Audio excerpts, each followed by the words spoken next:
If your Shopify header menu text looks too light or hard to read, making it bold is usually a quick theme setting or a small CSS tweak. Start by logging into your Shopify admin dashboard and going to Online Store, then Themes.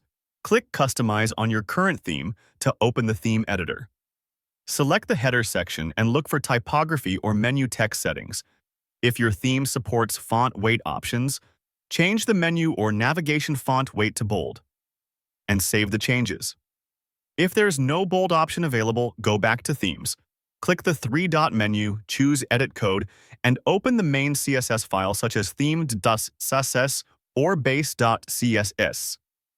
Add a CSS rule targeting the header navigation links and set the font weight to bold, then save the file. Refresh your store to see the updated header menu text.